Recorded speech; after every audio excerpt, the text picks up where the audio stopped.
నమస్తే.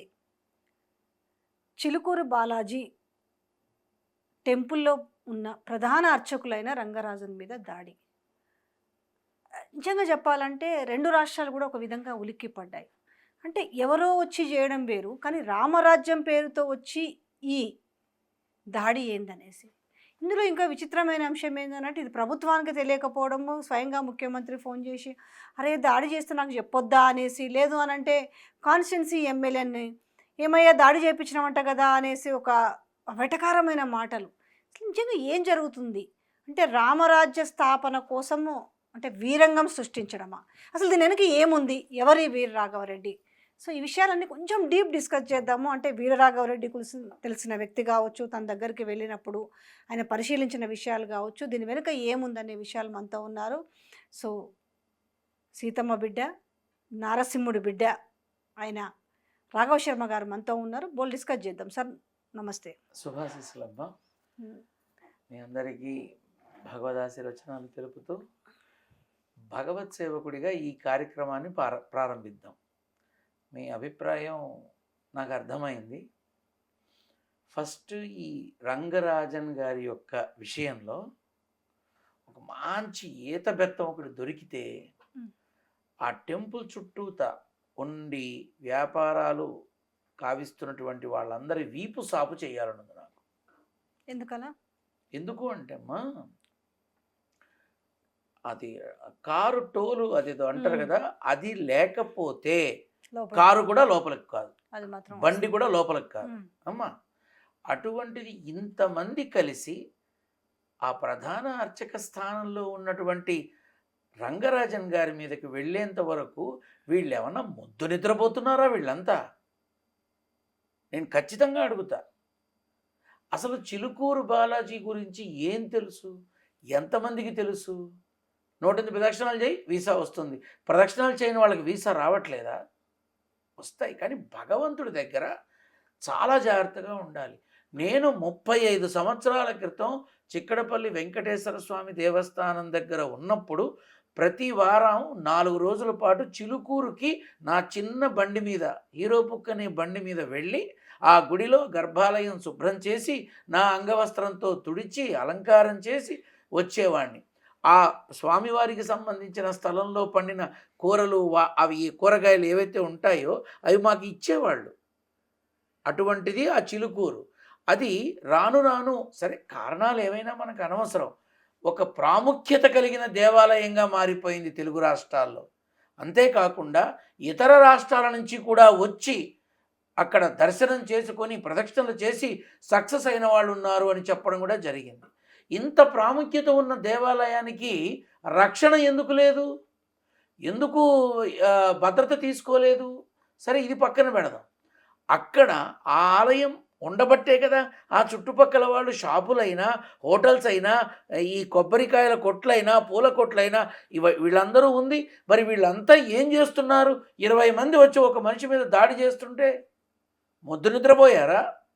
అరే, మీ అందరికీ జీవితం ఇచ్చి, మీ పిల్లలకి చదువు సంధ్యలు ఇచ్చి, మీ పిల్లల పెళ్ళిళ్ళకి కావలసిన ధనం ఆ ఆలయ ప్రాంగణంలో వ్యాపారం చేసుకోవడం వల్ల వచ్చి మీరు మీ జీవితంలో నిలబడి ఇంత చేస్తే ఆ ఆలయ ప్రధాన అర్చకుడి మీద దాడి జరగడం అనేది మీకు తెలియదు అంటే నమ్మచ్చా? అసలు ఎంతవరకు నమ్మాలి ఇది? అంటే ఎవరికీ తెలియకుండా పిల్లిలాగా వెళ్ళారా, గుట్టు చప్పుడు కాకుండా? మరి కెమెరాల్లో కనబడుతోందన్నారుగా, ఏం చేస్తున్నారు అక్కడ ఉన్న వాళ్ళంతా? ఓరి వీళ్ళమ్మ కడుపు గాలిపోను, టోకెన్ తీసుకోవాలండి. ఏది తెల్లవారి 4:30 కూడా, శనివారం నాడు తెల్లవారి 4:30 కూడా టోకెన్ లేకపోతే కారు వదలరు. అటువంటి వీళ్ళంతా ఏమయ్యారు అని నా ప్రశ్న మీ ద్వారా అందరికీ. Valid point. సో నేను అడిగేది ఏంటంటే, రాత్రి పవళింపు సేవ అనేది 9:30-10 వరకు అవుతుంది. తెల్లవారి బ్రహ్మ ముహూర్తంలో 3:30 నుంచి మొదలవుతాయి కార్యక్రమాలు. వీళ్ళు చేసిన ఆ సమయంలో అక్కడ ఎవరు లేకుండానే ఉన్నారా? ఎవరు ఉండకుండానే ఉన్నారా? మెయిన్ రోడ్డు నుంచి 2 పాయలుగా చీలిన తర్వాత ఆ రోడ్డు వెళుతున్నప్పుడు ఎడమ పక్కన 6 ఖాళీ స్థలాలు వస్తాయి, 8 బిల్డింగ్లు వస్తాయి. ఆ తర్వాత గుడి ప్రాంగణం వస్తుంది. అక్కడ ఆ టోల్ గేట్ లాంటిది ఒకటి ఉంటుంది. అది దాటి ఎడం పక్క నుంచి వెళితే క్యూ లైన్లు వస్తాయి. క్యూ లైన్ల మీద నుంచి గోడ వస్తుంది. గోడ తర్వాత వచ్చే గుమ్మం వస్తుంది. ఆ గుమ్మంలోంచి లోపలికి వెళితే మన రంగరాజుని ఇల్లు వస్తుంది. అక్కడ దాకా వెళ్ళే ఈ క్రమంలో ఎవరు చూడలేదా? నమ్మదగిన విషయమేనా ఇది? అసలు నమ్మదగిన విషయమా? దాని వెనుకున్నది ఏంది మరి?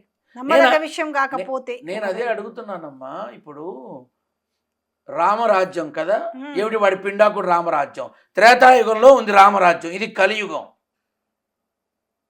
ఇది కలియుగం అమ్మా, త్రేతాయుగం కాదు. రామరాజ్యం అయిపోయింది. రామరాజ్యం లాంటి రాముడి రాజ్యం భవిష్యత్తులో తెలంగాణలో చూస్తారేమో. భవిష్యత్తులో తెలంగాణలో రామరాజ్యం లాంటి రాజ్యం రాముడు పరిపాలిస్తాడేమో, మీరు చూస్తారేమో ఖచ్చితంగా.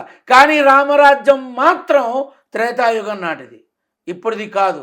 ఇప్పుడు మీరు అనుభూతున్నటువంటి వీళ్ళు కొన్ని నెలల క్రితమే నా దగ్గర కూడా వచ్చి నా దగ్గరికి మా సారు శ్రీరామచంద్రమూర్తి లాగా మీరు వాల్మీకి లాగా ఉందరు కానీ మీరు కూడా వచ్చి సపోర్ట్ చేయండి, మీరు చెప్పినవన్నీ అవుతాయని మాకు తెలుసు, కాబట్టి మీకు ఒక ఇన్నోవా ఇస్తాం, 4 గార్డులను ఇస్తాం, 5 లక్షలు నెలకి ఇస్తాం, నా పిండాకుడు ఇస్తాం, ఇంద్రభవనం లాంటి ఇల్లు ఇస్తాం. ఇది నెత్తినేసి కొట్టుకోవడానిక? మనుషుల మధ్య చిచ్చు పెట్టే విధానం ఇది. ఇప్పుడు హైందవ శంకరావం చేశారుగా మొన్న. మరి రంగరాజన్ మీద ఇంత పెద్ద దాడి జరిగితే ఎందుకు నిమ్మకు నీరెత్తినట్టున్నారు అందరూ? ఏమైపోయారు? ఒక్కరోజు అర్చకులంతా గనక కోపంతో బయటికి వస్తే దేవుడికే దిక్కు లేదు, దేవుడికి దిక్కు ఉండదు. ఉంటుందా? ఒక్క సేవన్న జరుగుతుందా? అటువంటిది అర్చక బృందం అంతా సౌమ్యులు, మృదు స్వభావులు, సున్నిత మనస్కులు. వాళ్ళు, వాళ్ళ దైవం, ఆ ఆలయం, వాళ్ళ కుటుంబం, వచ్చిన భక్తులకి వాళ్లకు తగిన విధంగా సేవ చేయడం. ఇంతకు మించి వాళ్ళు ఏం ఆలోచించరమ్మా. ఈ దిక్కుమాల రాజకీయాలు, పాలిటిక్స్, వీటి గురించి వాళ్ళు ఆలోచించరు. రాజకీయాలకు సంబంధించిన వాళ్ళకి ముహూర్తాలు పెడతారు, మిగతా వాళ్ళకి జాతకాలు చెప్తారు, మంచి చెడు చెప్తారు, అన్ని రకాలుగాను అన్ని విధాలుగాను ఉపయోగపడతారు. కానీ అనవసరమైన రొచ్చులోకి వాళ్ళు రారు. అంటే అందుకని చెప్పి నువ్వు వెళ్ళి దాడి చేసేసావా? ఇప్పుడు ఆ వీడియో చూసా, 4 శ్లోకాలు 4 పద్యాలు చెబితే వాడు గొప్పవాడా? వాడు బ్రాహ్మడా? వాడు జ్ఞాన? ఎందుకమ్మా? మొన్న చూసా ఒక ముస్లిం మహిళ ఎంత అద్భుతంగా శివ పంచాక్షరీ మంత్రాన్ని చదివింది, లింగాష్టకాన్ని చదివింది. మన ముస్లిం సోదరులు వినాయక చవితిలో ఆ వినాయకుడిని ప్రతిష్ఠ చేసినప్పుడు గణపతి బప్ప మోరియా అని ఆ చక్కని పాటలు పద్యాలు పాడతారు. ఎక్కడో వాళ్ళే ఇక్కడికొచ్చి ఇంత చక్కగా ఉంటున్నప్పుడు ఇక్కడికొచ్చి జరుగుతున్న దాన్ని ఏమంటారు అంటే ఒక సైకో పైశాచిక ఆనందం కోసం చేసినటువంటి వీరాంగం. తనకి గుర్తింపు కావాలి. పాజిటివ్గా అయితే అన్నదానం చేస్తే రాదు. అదే ఒక అమ్మాయిని ఏదైనా చేస్తే మాత్రం యావత్ రాష్ట్రం అంతా ఉలిక్కి పడుతుంది. వాడు కేవలం తన పైశాచిక ఆనందం కోసం, ఒక గుర్తింపు కోసం, పాజిటివ్ కన్నా నెగిటివ్గా వెళ్తేనే బాగుంటుందని, అది ఈ రకంగా చేస్తే బాగుంటుందని వాడు చేసిన పని అని నేను ఖచ్చితంగా చెప్తా. ఇక్కడనే ఎందుకు సెలెక్ట్ చేసుకోవాల్సి వచ్చింది? అది కూడా చిలుకూరు టెంపుల్. అవునమ్మా, ఇప్పుడు నువ్వు అన్నావు, ఇందాకే అన్నావు, తెలుగు రాష్ట్రాల్లో అత్యంత ప్రాముఖ్యత కలిగిన ఆలయం చిలుకూరు. స్కందగిరి సుబ్రహ్మణ్య స్వామి టెంపుల్ తెలుసా? అందరికీ తెలియదు. చిక్కడపల్లి వెంకటేశ్వర స్వామి తెలుసా? చాలా తక్కువ, ఆ ప్రాంగణంలోనే తెలుసు. బల్కంపేట ఎల్లమ్మ ఎంతమందికి తెలుసు? జూబ్లీహిల్స్ పెద్దమ్మ ఎంతమందికి తెలుసు? చిలుకూరు బాలాజీ యావత్ తెలుగు రాష్ట్రాలే కాదమ్మా, బయట రాష్ట్రాల్లో కూడా తెలుసు. కాబట్టి ఏరి ఎంచుకుని మరీ ఈ పథకం వేశారని నేను ఖచ్చితంగా మాట్లాడతా. అప్పుడేగా అందరికీ తెలిసేది. అది కేవలం మత విద్వేషాలు రెచ్చగొట్టి మతాల మధ్య ఈ కుంపటి పెట్టి పొందేటటువంటి ఆనందాన్ని పైశాచిక ఆనందం అంటారు. ఏమిటి రామరాజ్యం? అరే తెల్లారి లేస్తే మన బ్రతుకులు అబద్ధంతో మొదలవుతున్నాయి. తెల్లారి లేస్తే, అవునా కాదా? అటువంటి జీవితం ఇది. కలి యుగం, కలి ప్రభావం ఉన్న యుగం. ఈ కలియుగాన్ని కాపాడడానికి వచ్చిన వాడు తిరుమల శ్రీ వెంకటేశ్వరనాథుడు. ఆయన మాత్రమే, ఆయనే ఆద్యుడు. ఆది మధ్యం అంతం మూలం అన్నీ ఆ మహానుభావుడే, అంతే తప్ప ఇంకొకటి కాదు. అందుకే అవతారంలో చెప్పాడు ఆయన, కలియుగాంతం వరకు నా దర్శన భాగ్యం నమ్మిన ప్రతి ఒక్కరికి ఉంటుంది అని వాడు 4 పద్యాలు చెప్పాడు. వాడు చెప్పాడంటారేమిటి నా పొందా? భగవద్గీతలో ఉన్నాయి అవి. భగవద్గీతలో ఉన్నవి 4 మాట్లాడేసి చెప్పేసి నలుగురిని ఆకర్షించేసి వాడు ఖచ్చితంగా కేజీఎఫ్ సినిమా చాలాసార్లు చూసి ఉంటాడు. వాడు ఆ కేజీఎఫ్ సినిమా చూసి ఆ వాటలు పెట్టుకుని ఉంటాడు. వాడు నేను కూడా ఇలా అవ్వాలి, నేను కూడా ప్రైమ్ మినిస్టర్ దాకా వెళ్ళాలి అని పెట్టుకు తెచ్చాడేమో పిచ్చిముండా కొడుకు. ఈ విధానాలన్నీ కూడా ఎలాగైనా సరే పొందాలి అని వచ్చినప్పుడు అందులో ఈ అమాయకమైన యువత డబ్బుకు ఆశపడతారు, ఈ కార్లు అవి ఆశపడతారు. ఎక్కడ ఎవరికి ఏది అంటే వాళ్ళని చూస్తుంటే కొన్ని సింపుల్ వీడియోలు చూస్తుంటే తీవ్రవాదుల్లాగా తయారు చేయడం అంటే ఈ మాట అనొచ్చో లేదో నాకు తెలియదు, కానీ ఆ విధానం చూస్తుంటే ఇప్పుడు కొంతమంది మాట్లాడుతుంటే హిందువులలో దేవుళ్ళ గురించి తెలియక కాదు, వాళ్ళకు వచ్చిన ఇండ్లలో కూర్చొని వాళ్ళు వాళ్ళకే పద్యాలు కావచ్చు, పదాలు కావచ్చు, కీర్తనలు కావచ్చు అన్నీ తెలుసు. కొత్తగా వచ్చి శ్రీరామరాజ్యం శ్రీరామరాజ్యం జై శ్రీరామ్ జై శ్రీరామ్ అనేసి ఓకే అనండి, కానీ దాన్నంతా ఎందుకు ఇప్పుడు నేను శ్రీరామరాజ్యాన్ని తీసుకొస్తాను, భూముల్ని కాపాడుతాను, గుడి భూముల్ని కాపాడుతాను అనేసి తర్వాత అంటే ఎఫ్ఐఆర్ కాపీ వాడి కొంపని వాడు బాగు చేసుకోమను. దేవాలయ భూముల సంగతి తర్వాత, వాడి కొంపల్ని వాడు బాగు చేసుకోమని చెప్పు. వాడి దగ్గరకు వచ్చిన మనుషుల్ని మోసం చేయకుండా సరిగా ధర్మబద్ధంగా ఉండమని చెప్పు చాలు. ఏంది మరి కోసలేంద్ర ట్రస్ట్ పెట్టి 5,000 మంది ఆర్మీని తయారు చేసుకోవాలి, సభ్యత్వం తీసుకునే వాళ్ళు 350 రూపాయలు చెల్లించి సభ్యత్వం తీసుకోవాలి. ఇప్పటికే ఎంతోమంది జాయిన్ అయినరట ఆల్రెడీ. వాళ్ళందరూ కూడా అంటే 20 నుంచి 50 ఏళ్ళ లోపు వాళ్ళు కావాలి, మినిమం 5 కిలోమీటర్లన్నా నడవగలిగే కెపాసిటీ ఉన్న వాళ్ళు కావాలనేసి ఇప్పుడు ఊరు వాడలా తిరిగేసి ఇప్పుడు యువకుల్ని జమ చేసి వాళ్ళకి ఏంటంటే 20,000 జీతం ఇస్తాము మీకు, అలాగే ఒక్క రూపాయి లేదు. జనాల దగ్గర నుంచి వసూలు చేసి జాయిన్ అవ్వడానికి 350, యూనిఫామ్ల కోసం మళ్ళీ కొన్ని డబ్బులు, అదేంటి దాని ఏమంటారు, గ్యారంటీ ఏ తప్పు చేయలేదు వీడు అని చెప్పి ఇంకోళ్ళ దగ్గర గ్యారంటీలు. ఏమిటమ్మా నా బొంద, వాళ్ళ దగ్గర డబ్బులు తీసుకొని వాళ్ళకి ఇస్తాడా? వీడికి ఏంటంటేనమ్మా సడన్గా ఏంటంటే ఒక పిచ్చి పట్టింది కేజీఎఫ్ లాగా, నేను వచ్చేస్తా ఇచ్చేస్తా. పోలికలు కూడా అలానే ఉండి చచ్చాయి, వాడికి వీడికి, ఆ హీరోకి వీడికి అలానే ఉండి చచ్చాయి ఖచ్చితంగా. ఆ హీరోనో విలనో వాడి పొందా నా పొందా అలానే ఉండి చచ్చాయి. ఇప్పుడు నేను ఒక మాట మాట్లాడతా, ఒక మనిషి తాను ఒక చక్కని పరిపాలన చూడాలి అని అనుకున్నప్పుడు ఈ దరిద్రుడు కూడా వెళ్ళి పార్టీ పెట్టి పార్టీ ద్వారా ప్రజలకి సేవ చేయడానికి వచ్చి నీ యొక్క మనుషుల్ని ఒక శాసనసభ్యులుగా తీసుకొచ్చి ఒక రాష్ట్రానికి కావలసిన విధంగా బలాన్ని తెచ్చుకొని ముఖ్యమంత్రివై రాష్ట్రాన్ని పరిపాలించి రామరాజ్యం చూపించు, అది ధర్మంగా ఉంటుంది. అది వాడి పొంద వాడి వల్ల ఎక్కడ అవుతుంది? అసలు నిజంగా నేను ఒక్క మాట అడుగుతా, రామరాజ్యం సైనికులు అయితే పారిపోతారా? జైలుకి వెళ్తాడా రామరాజ్యం సైనికుడు? అసలు త్రేతాయుగం ఉన్నాడు వాడు ఇక్కడ ఎందుకు వచ్చాడు గెటౌట్ అనక? ఇదంతా ఏం లేదమ్మా, సినీ కలి ప్రభావం అంటా నేను నా సైన్యం. ఇప్పుడు ఇదంతా ఒక రకమైనటువంటి మాయరోగం ఇది. అదేనా లేదానంటే అంటే కొంత బీజేపీ వాదం అంతా కూడా శ్రీరామరాజ్యం అడుగుతున్నాను క్వశ్చన్, అంటే మనం ఒక క్లారిటీ ఇవ్వడం కోసం అడుగు చక్కగా అడుగు. అయితే ఈ పార్టీ దృష్టిలో బీజేపీ పార్టీలో దృష్టిలో పడ్డానికి ఈ చేస్తున్న కొంతమంది ఇవి చేస్తుంటారు, ఆ పార్టీలో ఏదో కొట్టడానికి సీటో లేకపోతే వాళ్ళ దృష్టిలో పడ్డానికి కొన్ని చేస్తుంటారు, జిమ్మిక్కులు మనం చాలా వరకు చూస్తుంటాము. ఇట్లాంటి నేపథ్యంలో ఇలాంటిది ఏమన్నా ఆలోచన రూపాంతరం చెందింది అనుకోవచ్చా? ఇది బీజేపీకి సంబంధించింది అని నేను చచ్చినా అనుకోను, నేను అస్సలు అనుకోను. ఇది ఆ పేరు బాగుందమ్మా, సినిమాకి పెట్టుకోవచ్చు, డబ్బింగ్ టైటిల్ సినిమాకి వీర రాఘవరెడ్డి అని. వాడు అందుకు తప్ప దేనికి పనికిరాడు. వీరారెడ్డియా వీర రాఘవరెడ్డియా? Veerareddy, whatever it is. ఆ పేరు ఇవాళ ఆ పేరు ఉన్న వాళ్ళంతా ఏడిచేస్తారు, దరిద్రపు నా కొడుకు ఆ పేరు పెట్టుకున్నందుకు మమ్మల్ని కూడా అలానే చూస్తారు అని.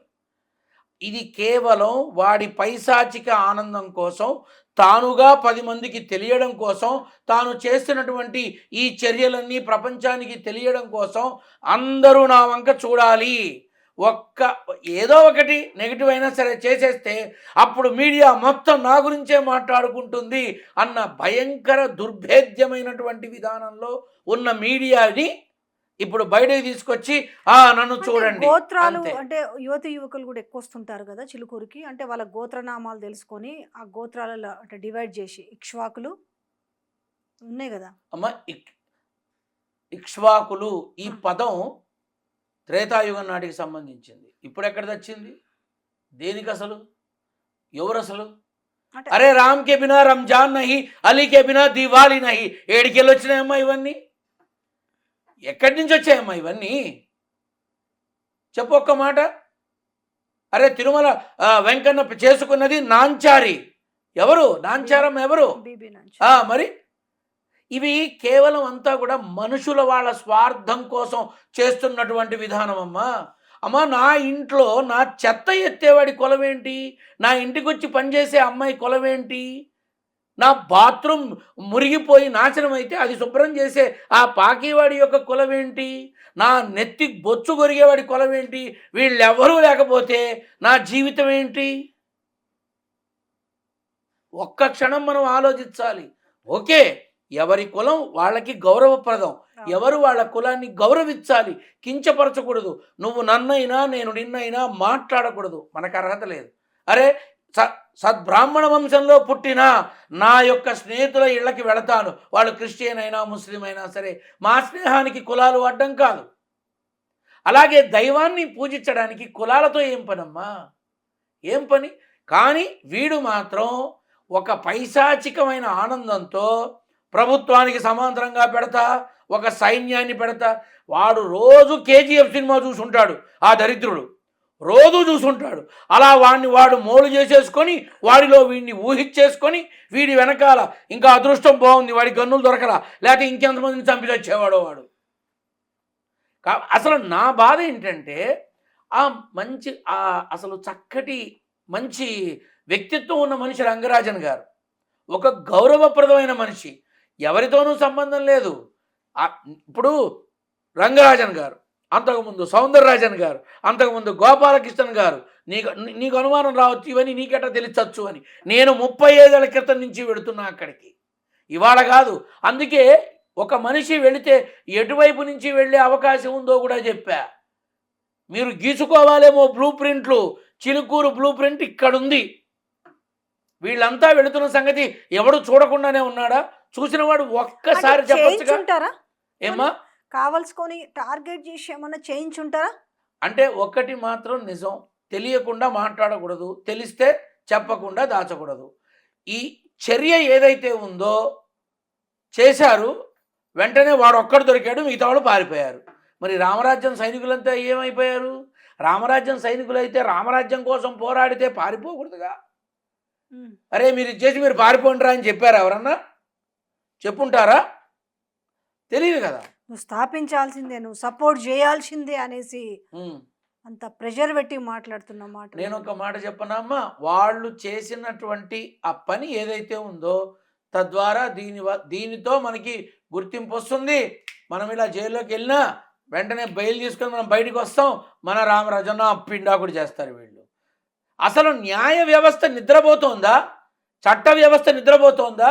అరే న్యాయ వ్యవస్థని వాడు తప్పుపట్టాడు, కించపరిచాడు. ఏమైపోయారు ఈ జడ్జిలు, లాయర్లు, పబ్లిక్ ప్రాసిక్యూటర్లు?